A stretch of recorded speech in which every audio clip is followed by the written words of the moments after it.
Para vosotros vuestra vida es como si fuera la realidad que ha existido siempre. No existe el pasado, apenas existe el futuro, solamente existe el presente. Lo que aprendís en el instituto tiene para mí una importancia y es enseñaros a reconocer el mundo en el que vivís, a interpretarlo si queréis. Pero la historia tiene un añadido más, que es enseñaros a reconocer vuestro propio pasado. ¿Por qué ponemos el año 36? Mirad, es el momento en que Málaga cambia de manos, en el momento en que la República prácticamente abandona Málaga a su suerte y entran primero los italianos y luego Franco. Primer acontecimiento que tiene lugar en esta fecha. ¿De acuerdo? Bien, quiero comentaros dos acontecimientos más. El segundo va a tener lugar el 26 de abril del 37. Y es el bombardeo de una ciudad, también en nuestro país, muy alejada de Málaga. Es el bombardeo de Guernica. El bombardeo de Guernica sale en las portadas de todos los periódicos del mundo. Os he tenido una colección de fotos. Fotos que puede que hayáis visto en alguna ocasión, os las pasáis, le echáis un vistazo.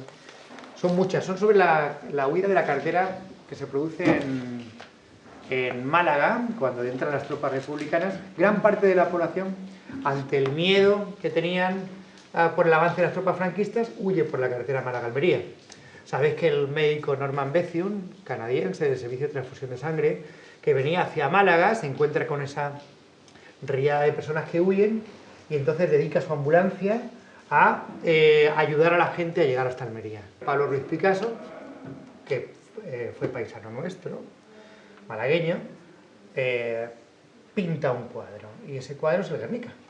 Yo os he traído una reproducción del Guernica para que la veáis, una reproducción bastante apañada, ya lo conocéis, pero en fin, yo os lo extiendo en la mesa y le echamos un vistazo. Aquí lo tenéis. El Guernica es un cuadro muy singular, es un mural de unas dimensiones espectaculares que actualmente está en el Reina Sofía en Madrid. Lo que a lo mejor sí nos podemos preguntar es por qué Picasso, siendo malagueño, pinta un cuadro sobre la guerra al que llama Guernica.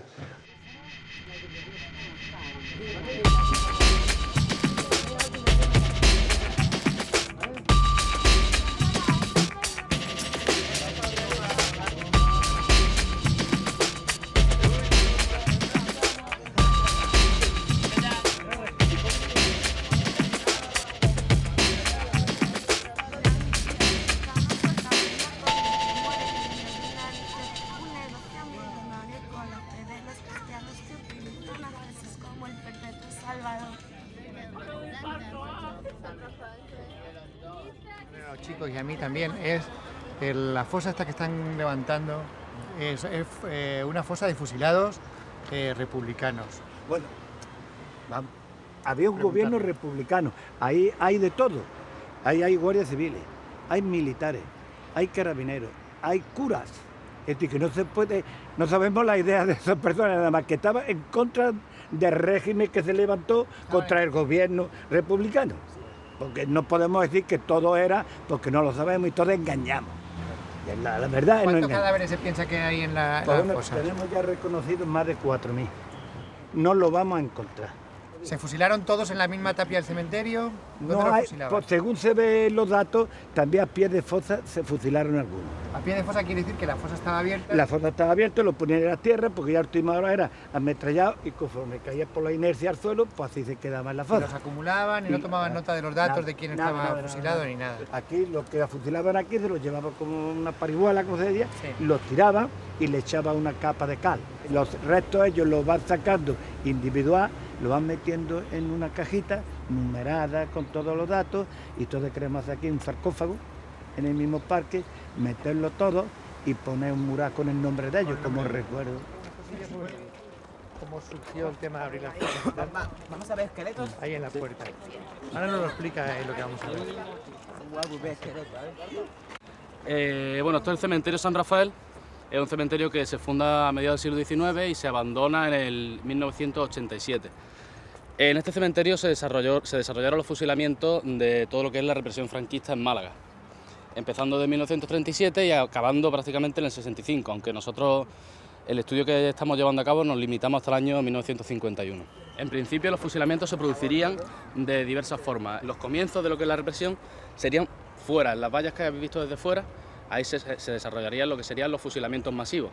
Después, ante el peligro del tumulto que se podría provocar, se producen dentro. Los pelotones de fusilamiento estaban compuestos por miembros voluntarios. O sea que no se obligaba a nadie a fusilar, sino que... Pero no por el hecho del carácter humano de no obligar a nadie, sino porque te podía tocar fusilar a tu vecino, o a tu primo, o a un amigo. En tal caso, había peligro de insurrección del propio batallón.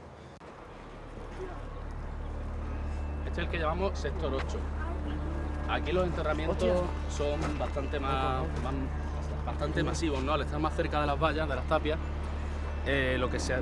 se da mayor densidad de cuerpos. Entonces lo que estamos haciendo es dividir el sector entero en pequeñas cuadrículas, en pequeños sectores, a fin de que sea más fácil trabajar en ellos y más fácil situarlos geográficamente.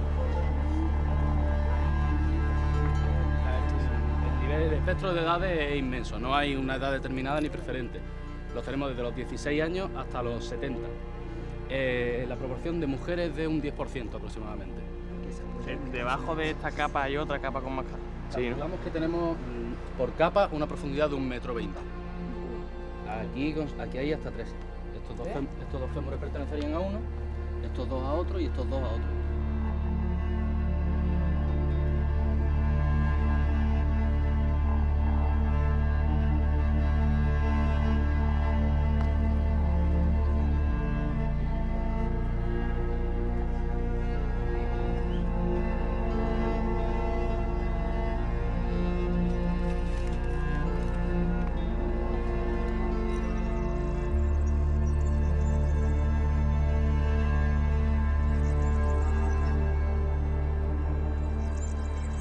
Que hace cualquiera se pone a cavar con una escoba y una bala.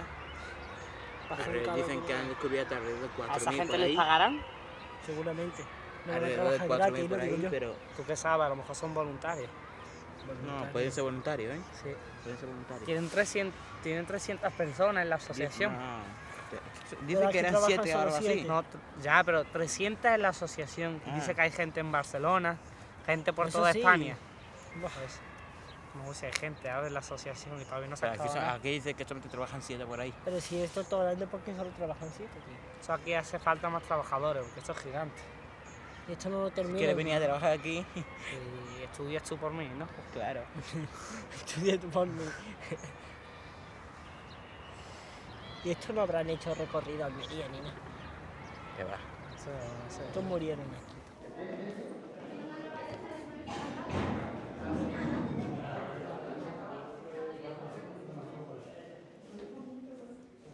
Vamos a ver un documental que se llama Corazón de España, Heart of Spain. Es un documental sobre la figura de Bethune, Norman Bethune. Ya lo conocemos nosotros. El documental originalmente está en inglés y fue traducido y luego doblado el texto por Andrés y Enrique. Los conocéis, por lo menos a Enrique de vista, es profesor del Instituto de Inglés. Andrés Arenas también, en la clase nocturna. El documental, que está hecho en el año 37, en plena guerra, pues enseña todo lo duro que es una lucha de ese tipo, ¿no? Sale el doctor Norman Bethune, nace en Canadá y muy pronto él quiere ser médico. Participa en la Primera Guerra Mundial de camillero y después se hace cirujano. Es un hombre de éxito, gana mucho dinero, le gusta la buena vida, las mujeres, la bebida, pero también tiene preocupaciones sociales. En el año 36 sabe que hay una guerra en España y él viene aquí a ayudar, no como soldado, sino como médico. Se ocupa del servicio de transfusiones de sangre, del servicio canadiense, procura llevar la sangre a los frentes en España. Él tiene una frase muy bonita que dice: he venido a España no a derramar sangre, sino a donarla, ¿no? Y en uno de esos viajes... Él se encuentra, viniendo desde Almería hacia acá, se encuentra con toda la riada, con la riada de gente que ha escapado, no solamente de Málaga, sino también de la provincia. Cuando se entera la gente que a principios de febrero van a entrar las tropas de Franco, prácticamente un sector muy grande de la población y toda esta riada de gente que había venido se echa a andar y les están tirando proyectiles desde los barcos, les están bombardeando y los están achuchando por tierra. En fin, fue una situación dantesca, macabra, uno de los episodios más duros que hubo en la Guerra Civil.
¿Cuántos os han explicado alguna vez en casa algo de historia de España o de vuestro... Bueno, tú la historia de tu país te la sabes bien, a mí me ¿no? hablan de la política. ¿A ti te han explicado? Miles de millones de veces. ¿La historia de España? De España, de Venezuela, de más España y de Galicia y... ¿Y de la historia de Cuba? ¿Tu madre te cuenta cosas o no? Es que como Bueno, sale en la ella... tele bueno. también. Entonces. ¿Tu madre cómo está de Fidel Castro? ¿Está muerta o no? Claro. ¿Tu madre? Mi madre, yo qué sé, mi madre tampoco... Como la mía de la política. ¿No le gusta mucho la entonces política? A mí historia no, de política. ¿De política de qué? ¿De tu país? ¿De Marruecos? Sí, de aquí y de Marruecos. En Marruecos cuando ¿Quién te bombean a cuenta? la ¿Tu gente. padre? Mi hermano. ¿Tu hermano? Sí. Tú sí sabes de la historia de tu país, ¿no, Edmund? Ah, sí. Pero del nuestro... Que va, nada. Nada de nada, ¿verdad? ¿Quién es el gobernador? Bueno, sé que a Severo Ochoa le dieron... Pero además no. Bueno, está bien, algo sabes. Y tú sí sabes mogollón, ¿no? Pasa que no me gusta hablar mucho de la política ni de... Yo sé que no te gusta, ¿no? Pero porque te calienta. No, porque no. Pero porque eso te iba a decir, porque te alteras, ¿no? Cuando digo te calientas me refiero a eso. No, porque hay cosas que no me parecen coherentes. ¿Y por qué no las discutes? ¿Por ¿Tú no qué crees que se puede discutir todo? Porque en el antiguo colegio en el que yo estaba, a lo mejor había una profesora y se me ponía a discutir con ella de política y me echaba fuera de clase. Yo te he echado alguna vez de clase por discutir. No, pero mi profesora decía, fuera de clase. Entonces ya pues por eso evito problemas, evito tonterías. Tener en cuenta una cosa, que por mucho que nosotros estudiemos historia y que yo esté soltándose el rollo sobre la guerra en estos días, es muy difícil que seamos capaces de entenderlo. Podemos comprenderlo, podemos aprenderlo, pero entenderlo es difícil. ¿Sabéis por qué? Porque lo vemos desde nuestros días. La mejor forma, la única forma de estudiar una época sería intentando de alguna manera volver a ella. Y ir a un archivo es una de las mejores formas de hacerlo. ¿Por qué? Y este es uno de los mejores. ¿Por qué? Porque nos vamos a encontrar objetos de la época, revistas de la época, nos vamos a encontrar montones de fotos de la época, documentos, incluso el propio edificio es un edificio que prácticamente no ha cambiado nada desde el tiempo de la Guerra Civil. Podemos estudiarnos las cosas y repetirlas como papagayos, pero es muy difícil comprenderla y ponerla en el lugar de las personas que vivieron esos acontecimientos si no vamos a los museos directamente. Se trata de hablar con la archivera y que nos diga ella qué podemos encontrar ahí. Ellos quieren ver si tienes algo, primero saber cómo funciona el archivo, porque es la primera vez que vienen a un archivo. Ah, vale. Y luego ellos te preguntarán si hay aquí información sobre los años de la Guerra Civil. Ajá, y cómo se puede buscar, ¿no? Exactamente, cómo se podría buscar y qué es lo que hay. Ellos han visto relativamente poca cosa. Vamos al grano, ¿no? A lo que os interesa, vaya. Bueno, pues yo os voy a dejar. Ah, vale, como tú ya quieras. vengo yo trataré por aquí. Trini, muchas gracias. Vale, de nada. Adiós, buenas tardes. Pues mira, os ponéis por ¿no? Más cerca de la mesa para que así... Tiene que ser más Perdone. sobre esto, que no sé lo que... ¿Esto de qué año es? Este es de 1908, que es el primer número que sale, por eso lo he traído. Luego, aquí tenemos hasta el año 22. Y luego las cajas, por ejemplo, pues se ordenan así. Esto ya es el depósito de documentos, que es lo que yo digo, que ya mismo, cuando esté todo volcado ahí, ya no hay que consultarlo. Esto, por ejemplo, una caja está dedicada a iglesias, ¿no? Esto es de la iglesia de San Juan, ¿lo ves? Aquí hay una restauran, un templete de plata, viene en la prensa y también lo recortan. Una primera misa de un párroco de allí. ¿Pero tiene registro de la huida de Málaga a Almería? No, de eso no hay nada. ¿No han encontrado ni siquiera de ilegales que publicaron? Yo no he leído noticia ninguna, ni he encontrado fotos. Porque pilló en la desbandada que los periódicos no se publicaban. No se publicaban o le daban importancia a otras noticias antes que a eso. Entonces, de la huida a Almería lo que tienen es lo que cuenta la gente que lo vivió. Que hubiera periodistas, por ejemplo, siguiendo esa huida, por lo menos yo no tengo, aquí no hay nada en este archivo.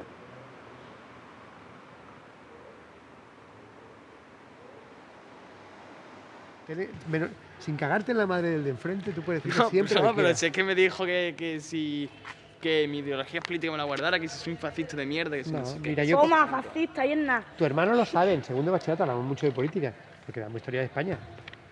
Entonces, yo digo muchas veces lo que pienso y los chavales también lo dicen. Ellos saben más o menos cómo pienso yo y yo pienso como piensan ellos y no pasa nada. Él tiene que ser neutral y también dice lo que piensa. Claro. ¿Y tú no, yo no tengo que ser neutral. ¿De dónde te has sacado eso? Se supone que los profesores no pueden decir tenéis que ser socialista o tenéis que ser... Yo no digo eso tampoco, pero no tengo que... ¿De dónde habéis sacado que ser neutral? Bueno, neutral entre comillas. Yo tengo que hacerlo de la mejor manera que sé, como lo harías tú o tú, ¿no? Y ya está. Venga, tiraros para casa. Oye, tráeme eso cuanto antes. Sí. Pero que madre que venga para acá ya, ¿no? Tu madre, si la ves, yo quedo con ella a las 5, ¿eh? Yo estaré fuera de todas maneras. Pero que venga En antes. el patio. Si se viene para acá ya, mejor. ¿Vale? Venga, mañana. gracias. Gracias, hasta luego.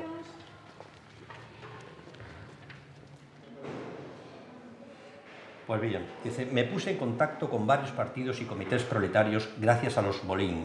También es verdad, podríamos haber dicho el matrimonio Bolín, no sé, como van a aparecer muchas veces ya podemos jugar con ello. Vale.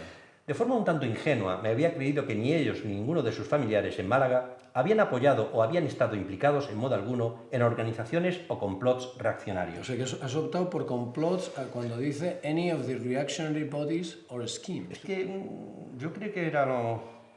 Sí, tal vez. Sí. Una palabra extraña también, o sea, Sí, francesa, pero bueno. sí. A fin de cuentas, don Tomás, o sea, Tomás tiene agradecimiento porque le ha salvado la vida. Ahora, sí. ¡Adelante! ¡Hombre! Pasa, Rafa. Aquí viene el terror del instituto. Estamos con el capítulo 8 de la traducción del libro de Sir Peter Chalmers. ¿Cómo va? ¿Cómo va la cosa? Va bien, estamos en un momento clave. Sobre todo que nos vamos dando cuenta a medida que vamos perfilando la traducción que es un libro que tiene una trascendencia importante, ¿no? En el sentido de que están alrededor de la trama personajes como Arthur Koestler, ¿no? Que decía Paul Preston que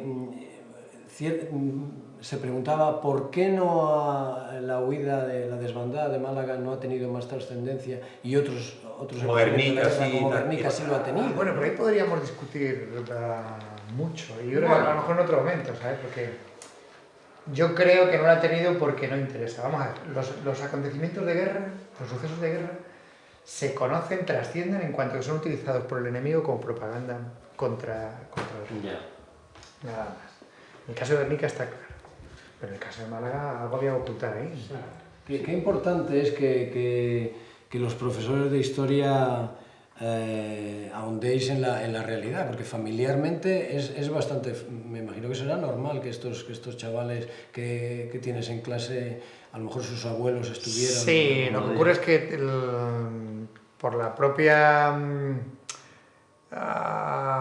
ubicación del instituto, la mayoría de los chavales que recibimos son inmigrantes. Y en mi clase hay más inmigrantes que gente nacida en Málaga. Tengo inmigrantes... Un distanciamiento, ¿no? Claro, algunos son inmigrantes de segunda generación.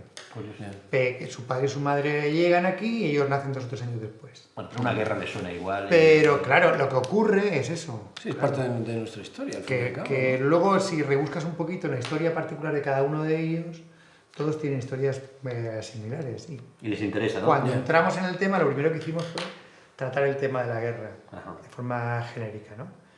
Y bueno, la primera conclusión que planteaban antes de empezar el trabajo era que todas las guerras eran iguales y que todo el mundo perdía en una guerra. Y las víctimas, la población civil. Y ya está. Luego tener en cuenta otra cosa, son chavales del tercero de eso. Chavales que la mayoría de ellos no van a hacer bachillerato. La mayoría de ellos no van a estudiar historia de España, historia contemporánea de España. Por tanto, la mayoría de ellos no van a estudiar la guerra civil. Entonces, los chicos que salen de cuarto al mundo laboral, al mundo de ciclos formativos, son chicos que no van a estudiar historia de España. Y son la inmensa mayoría de lo que tenemos en el instituto.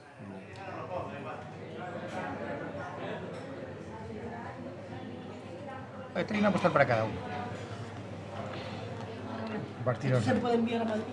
Es una postal, tío. Le pones un sello y la mandas a donde quieras, al culo del mundo si quieres. ¿Cómo se llama? ¿Guernica o Guernica? No lo puedes. Guernica. Es un pueblo del País Vasco. Las historias vascas hablan de Guernica como la población en la que surge el pueblo vasco. El origen del pueblo vasco ¿Y él tiene familia está en Guernica. Guernica? No, lo que pasa es que Guernica fue bombardeado por la aviación de Franco.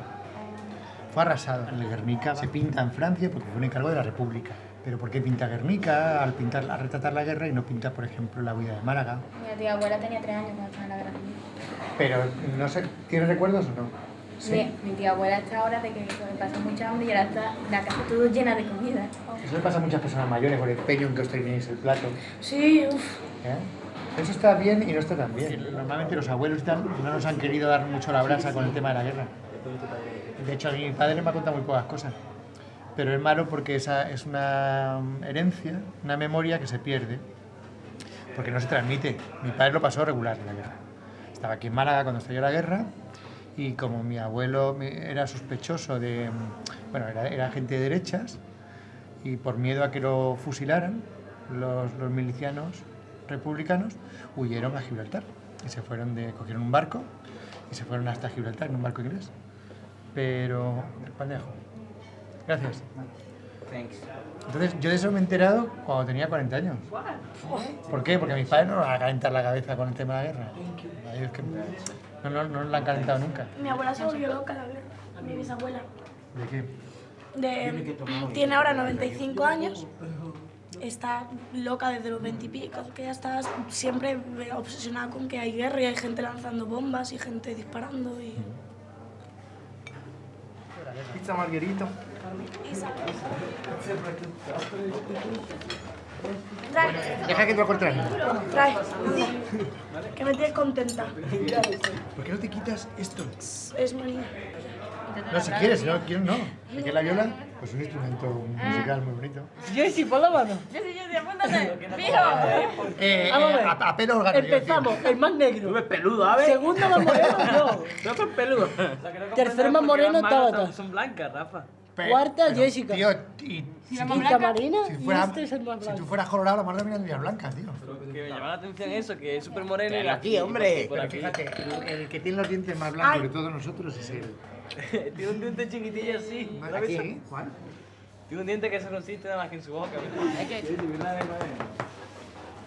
A ver, mira, la cámara de vídeo tienen todas el mismo funcionamiento, ¿vale? Aquí Se pulsa y se pone a funcionar hacia arriba.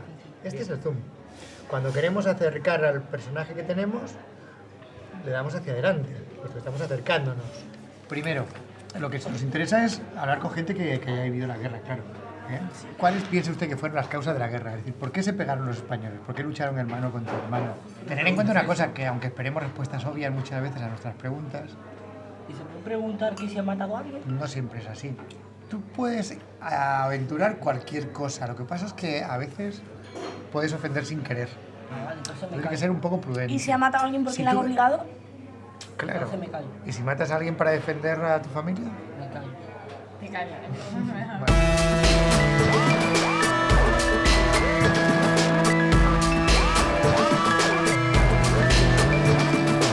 Boys and girls like you can make happy sounds with music.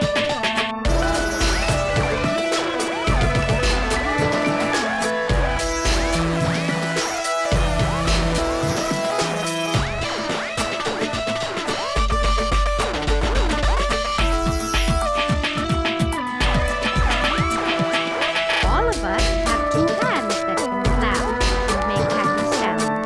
Two hands that can clap, clap, clap, clap. Boys and girls like you can make happy sounds with music, music, music.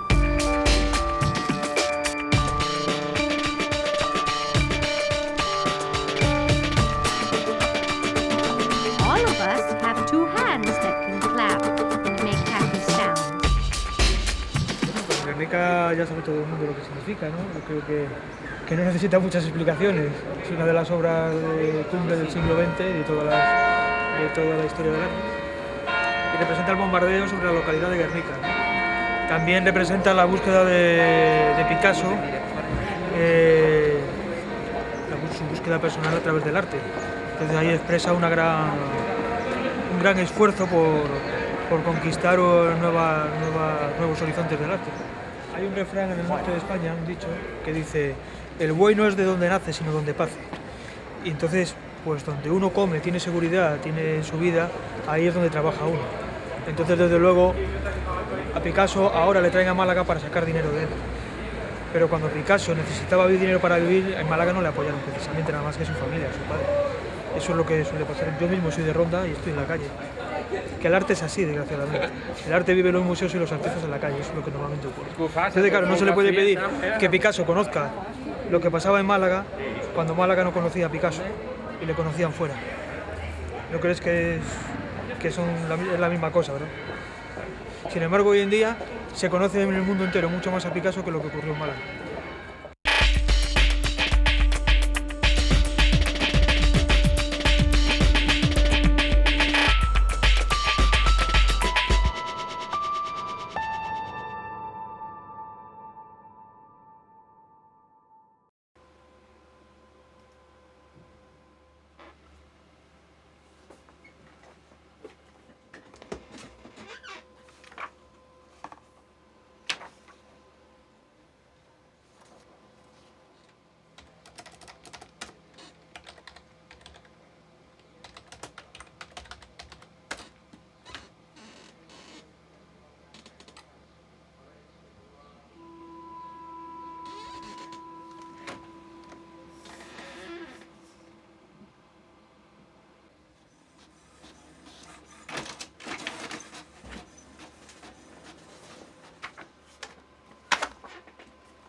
Ay, está bien, todo, ¿verdad? Todo.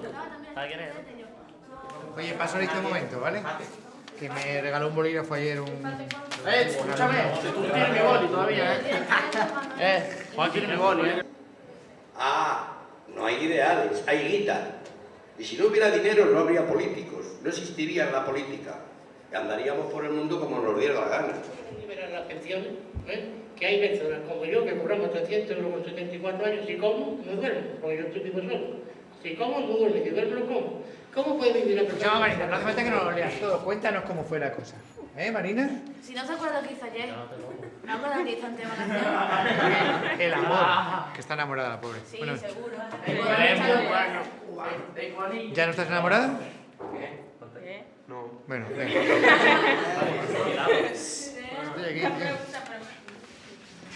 Ha sido interesante, hemos podido apreciar la discrepancia de opiniones respecto a Franco, la dictadura, la democracia, etc. También nos hemos dado cuenta de que las personas que vivieron la dictadura de Franco no quieren hablar de la guerra ni de nada que tenga que ver con la política. Y bastantes personas que están dispuestas a hablar con nosotros no lo están a hablar frente a una cámara. Probablemente sea porque aún temen que se las encierre por hablar. Creo que la gente de mi edad no muestra interés por la historia de la guerra civil, porque no se para a pensar lo que fue. Por lo que sé, lo que he averiguado y por lo que nos han enseñado, la guerra fue dolor, sangre y hambre. Y todo entre familiares y no necesariamente cercanos entre sí, si se peleaban hermanos, primos, hijos y padres. Familias se peleaban por ser de distinta opinión política. Si paramos a pensar en eso, solo 5 minutos nos daríamos cuenta de que tal vez la historia de nuestro país o el país de nuestros amigos no es tan aburrido después de todo. Yo os voy a preguntar alguna cosilla, ¿vale?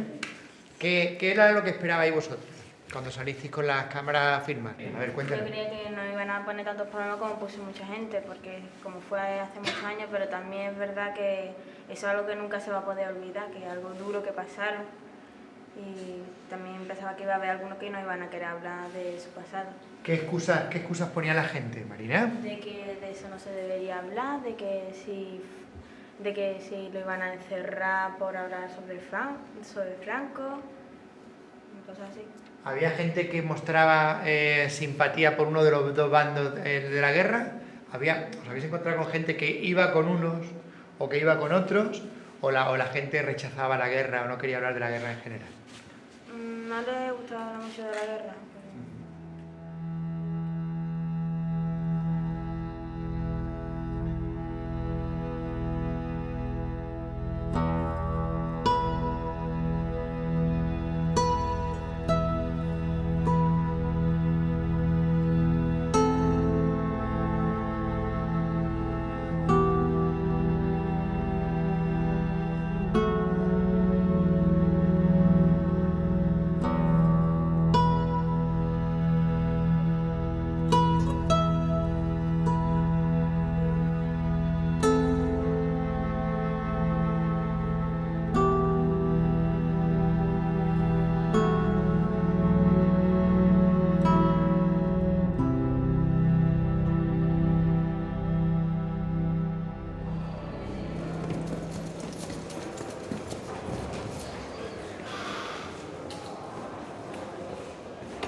¿Qué hay, Enrique? Buenas. ¿Qué tal, tío? Por aquí, corrigiendo exámenes con un proceso. Mira, Enrique, te quería enseñarte una cosilla. Esto me lo bajé ayer de internet. Mira qué cosa tan curiosa, tío. Pues sobre lo que estoy currando con los chavales, la guerra civil en Málaga, a raíz del Guernica, y buscando información sobre sobre el Guernica, mira tú lo que me ha salido. Mira, echa un vistazo. ¿Muy largo esto? Pues aquí en internet, echa un vistazo a esta parte de aquí. A esta parte de aquí. Esta es una historiadora del arte muy prestigiosa que trabaja en Reina Sofía. A ver qué te parece. Según esto, que Picasso se inspira en la huida para hacer el cuadro de Guernica. Si comparas las imágenes de destrucción de la carretera tomadas por la gente del equipo de Bezion con algunas de las imágenes del Guernica, ahí sí hay cierta similitud. Sí, porque hay animales y no hay una bueno, cosa... no, y hay mujeres con niños en brazos, que, en fin, es sin duda hablamos de coincidencias, ¿no? Porque la guerra es siempre la guerra, la muerte siempre es la muerte, ¿no? Pero vamos a ver una cosa, si todos los libros de historia hablan de que el bombardeo de Guernica fue inmortalizado por Picasso, todo esto, ¿cómo de repente surge esta teoría casi de la nada, ¿no? O sea... Las cosas están siempre recolocándose. Ya. Y cada nueva información recoloca todo lo anterior. Hombre, si es cierto, la verdad es que es un asunto muy interesante. No lo sé, quiero decir, tampoco estoy por Ya. Descubrir América a estas Ya, alturas, ya. sino sencillamente ver qué hay de cierto en esto. Y bueno, es curioso, lo pensaba ya anoche, porque desde el primer momento nosotros relacionamos el Guernica con la huida de Málaga a Almería, Ah, en clase. con la guerra civil, en Ah. clase. Y lo utilizamos como elemento simbólico. Y el primer día hablamos de la guerra y del terrible sufrimiento que supone para los pueblos. Y al final de esa clase cogimos un póster de Guernica y lo colocamos sobre La verdad es que sobre la pared. qué Así bonita que idea, bueno, si conseguimos aunque sea atar algún cabo a este respecto, pues bueno, me doy por satisfecho. Tengo un viaje a Madrid previsto para dentro de un par de semanas. Voy a ver si consigo hablar con Alice y hablo con ella. ¿El viaje es profesor para este tema? No, el profesor no, pero vamos, que voy a Ya. ver si hablo con ella. El tema es interesante, lo que pasa que, no sé. ¿No termina de verlo claro? No, es que es un poquito fuerte, ¿no? Bueno, pero vamos, que la historia está hecha para reescribirla continuamente. Ya, Enrique. pero como ahora se habla mucho de lo de la huida, pues parece como un poco oportunismo. Decir, mira, Picasso, que es malagueño, que estamos siempre reivindicando Sin duda, lo sin malagueño de Picasso y tal, no sé, suena un poco... Sí, pero bueno, que también estamos hablando de Dudo la un Guerra poquito. Civil Española Ya, y ya, hay ya. tanto por hacer y tanto por escribir y tanto por hablar que, en fin, ya te sacaré yo de tu escepticismo y de tus... Estoy deseando... Y de tus dudas, ¿vale? Te deseo suerte, muchacho. Bueno, Muy sigo. bien, muchacho. Venga, te Sigo dejo. aquí liado. Hasta luego.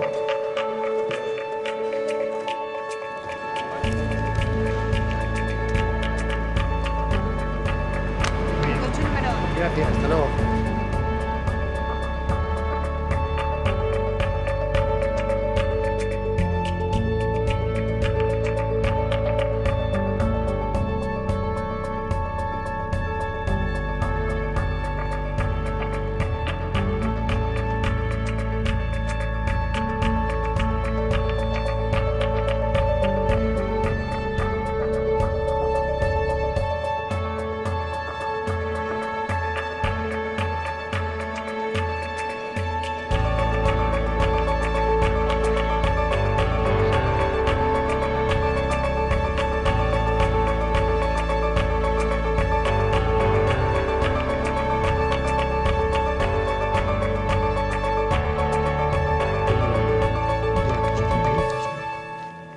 Esta es magnífica también, la mujer con la falda a cuadros ayudada.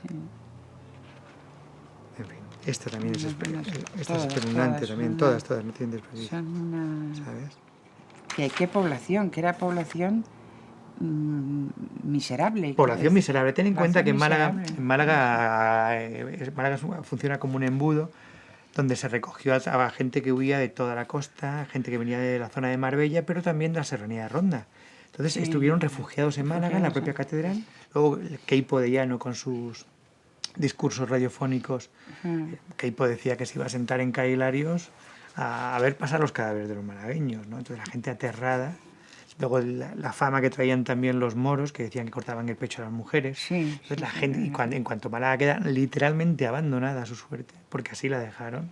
No, la dejaron completamente. Literalmente abandonada. Y a conciencia. Sí, a conciencia. Fue un auténtico disparate. Podemos estar hablando de entre 50 y 100.000 personas las que salieron por la carretera de Málaga. Madre mía. Yo creo que a Picasso le llegaron inmediatamente las noticias, pero de manera inmediata. A lo mejor por la familia.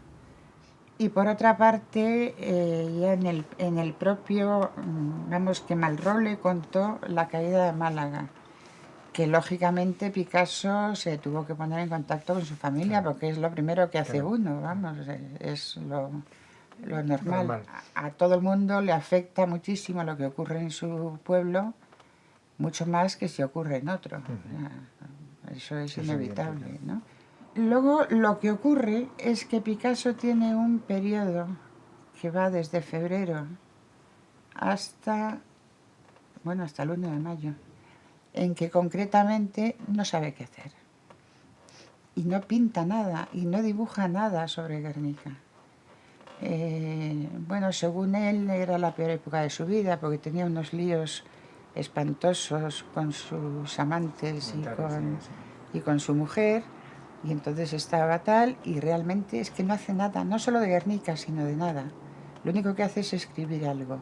Y una de las cosas que escribe, también curiosamente, es el fandango de lechugas. No sé si lo has leído. Sí, sí, y el fandango de lechugas, bueno, está dedicado a Málaga.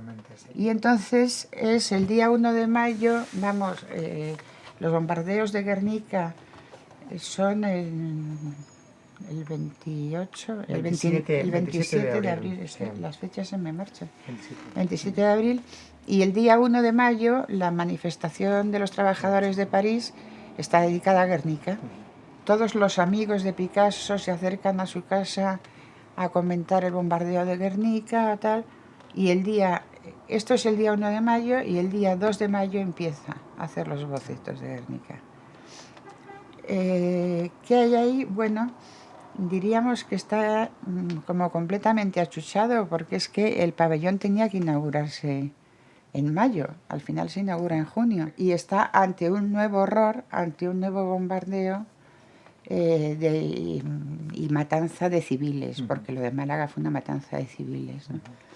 Y entonces empieza a hacer el Guernica, pero ya llegamos al Guernica hecho, y el Guernica no tiene nada de Guernica. Claro.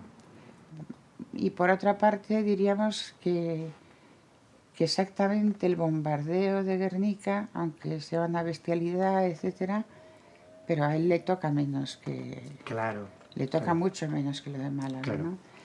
Y entonces, realmente, el Guernica, mirándolo en profundidad, es una corrida de toros. Es una corrida de toros que es una obsesión de él desde pequeño, cuando le llevaba a su padre a las corridas de toros. Sí quería preguntarte, ¿tú por qué crees que termina llamándose Guernica el cuadro al final? Al estallar la guerra, Sí. España iba a participar ya en la Exposición Universal con un pabellón de auténtico espanto que se llamaba La Venta de Don Quijote. Y entonces, cuando estalla la guerra, se decide que España no puede ir que bastante tiene. Pero Luis Araquistáin es el máximo impulsor de que se vaya, con un pabellón nuevo, con un comisario nuevo, con todo nuevo, porque necesitaba la propaganda del pabellón para allanar el camino, para rebordear el pacto de no intervención y conseguir armamento y ayuda exterior.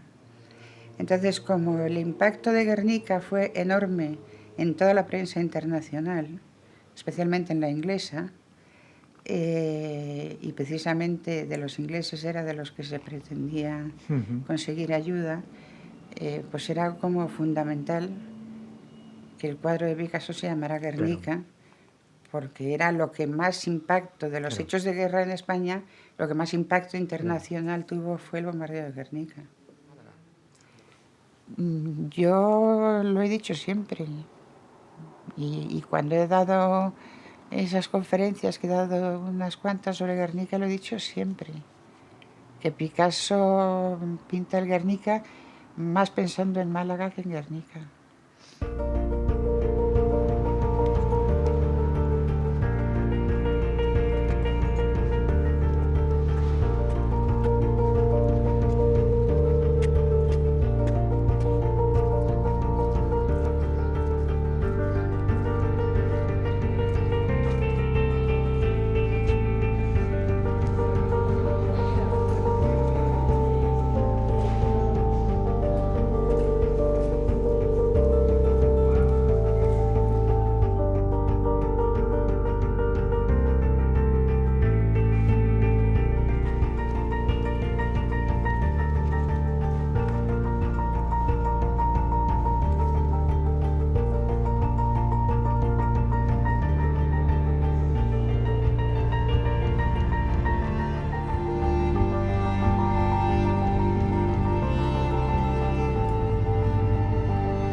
Mirad, cuanto más jaleo arméis, más tiempo tardamos en empezar y menos tiempo tenéis para el examen. Dejar de dar la cuenta, aquellas personas que cuando yo reparta el examen tengan algo sobre el examen encima de la mesa, les bajo la luz.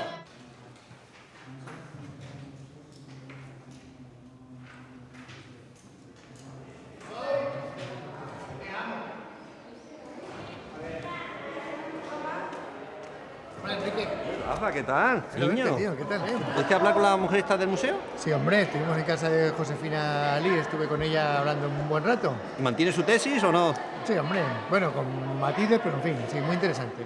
Para mí lo más importante es que ella desmitifica horrores en la cuestión del Guernica. El Guernica como símbolo, pues yo creo que hay mucho de manipulación y hay que quitar muchas capas de barniz para poderlo ver con una superioridad, ¿no? Oye, que me alegro que te haya ido bien. Muy bien, muy bien. Magnífico. Ya te contaré más despacio. Te hablaremos más ¿vale? despacio, que tengo clase. Venga, hasta luego. El trabajo en general del curso pasado fue más largo de la cuenta, desde mi punto de vista. Terminamos muy cansados. Yo, por lo menos, yo terminé cansado y yo creo que vosotros también. Y al final, ¿tú no lo ves así, Nacho? No, a mí me gustaría seguir investigando sobre esto. Sí, ¿Pero por qué? ¿Porque crees que no hemos investigado lo suficiente o porque...? No, es que me gusta el tema y me gustaría seguir investigando. Sí. Solo por eso. Yo muchas veces voy a Torre del Mar y eso, y cuando paso por esa carretera digo, joder, esto tendría que haber estado guapo andando por allí y tal. Con Guapísimo, vaya. yo qué sé, tío, pues yo paso a lo mejor por allí a las 2 de la mañana y tú ves aquello todo oscuro y dices, joder, macho, yo corre más porque si no aquí me veo yo solo.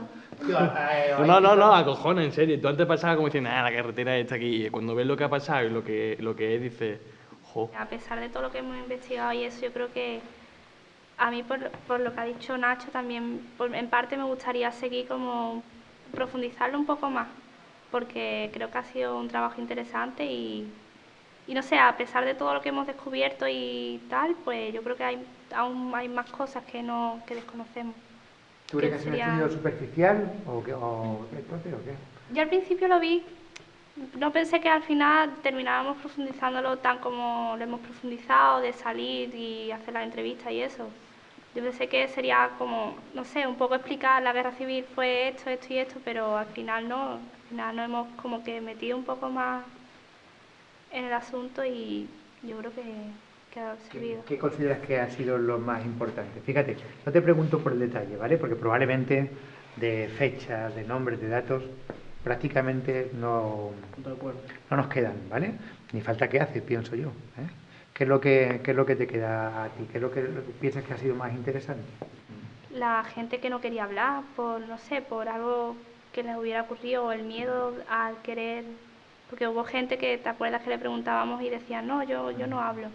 Entonces yo creo que eso supuso algo grande, ¿no? Una catástrofe, no sé. A mí me ha gustado lo de las fotos, ver los ojos de los niños chicos que tú lo ves que son críos, no deberían estar jugando con una pelota y una muñeca y tú los ves ahí con los ojos medio llorosos y dándolo todo, que estaban luchando, es que son unos críos. ¿Te refieres a las imágenes de lo de la carretera de Almería? Sí, las fotos, es que son niños, es que no tenían que estar ahí. ¿Qué decía la gente por la calle, Tabata? Había personas que nos acercábamos y le preguntábamos, ¿usted vivió la guerra civil? Y dice, no, yo no sé nada. Y otros que decían que sí, decíamos, ¿le podemos grabar? Y no, a mí que no me graben, que mi cara no salga en la tele. Porque pensaban que todavía les podían encerrar. Y la verdad que el miedo que tenían no era normal, es que era como si fuera alguien a hacerle algo. Y es muy llamativo, ¿por qué piensas que algo que ocurre hace 70 años deja todavía tanto...? Tuvo que ser algo tan grande que le provocara un shock de que ese miedo se le va a quedar ahí para siempre ya. Eso tuvo que ser... Tremendo. ¿La gente cómo puede tener miedo a hablar de algo que ocurrió hace 70 años? No sé, pero pensarán que todavía puede ocurrir algo o algo de eso. ¿Y tú qué piensas? ¿Que puede volver a ocurrir o que no, Nacho? Pienso que no. ¿Tú piensas que no? ¿Alguien piensa que sí? Yo creo que nunca estamos libres. Es decir, que igual que nuestros antepasados han podido tropezar, nosotros podemos volver a hacerlo. Entonces, pues nunca estamos libres de nada, porque todos podemos decir, aquí no va a volver una dictadura o aquí no va a hacerse más guerra y después... yo creo que ningún país dice, pues yo creo que dentro de 3 años entraremos en guerra, nadie lo sabe. Entonces yo creo que poder puede volver a pasar. Si en vuestra casa se habla del tema de la guerra, o de la utilización política que se hace todavía hoy en día de la cuestión de la memoria histórica y de los dos bandos en la guerra, ¿en casa alguno de vosotros se habla de eso todavía? En casa no, porque como no nunca vivimos aquí y no somos de acá, pues Sí. no se habla. Sí. Bueno, pero... Yo tampoco soy de acá, así que... Pero no imites a tus compañeros, ¿vale? Pero en tu país también ha habido muchas guerras, ¿no? Sí, pero no me acuerdo de nada. No, tú no te acuerdas de nada. A mí me lo dijeron, pero no me acuerdo de nada. Tu padre tiene esa vivencia, ¿no? No la ha tenido de Mi sus abuelo. abuelos, claro, de sus padres, claro. Digo que si tus padres hablan de lo que ha sido la violencia política en tu país. No, nunca. ¿Qué os han contado vosotros? Que por la noche no se podía salir. A las 7 tenía que estar dentro de tu casa, porque si no te metían para la cárcel. O la policía te pegaba, o cualquier cosa. Entonces no se podía salir por la noche. Recuerdo también que me dijo que a mi abuelo los policías le pegaban y todo porque mi abuelo tenía que trabajar hasta tarde. Y como lo veían en la calle, le pegaban. Y todo eso. Álvaro, ¿tú que has sacado un claro de lo que hemos hecho? Que aunque no somos de aquí, que nos ha interesado la historia de saber de dónde estamos viviendo. Y me ha interesado mucho, me he aprendido un poco de este país y me gustaría saber más todavía, ya que voy a seguir viviendo aquí. Pero también me gustaría por mi país, que ha sufrido mucha por la guerrilla, tipo de que quiere liberarse también de la FARC, de que quiere ser un país mejor, pero no lo pueden conseguir por eso.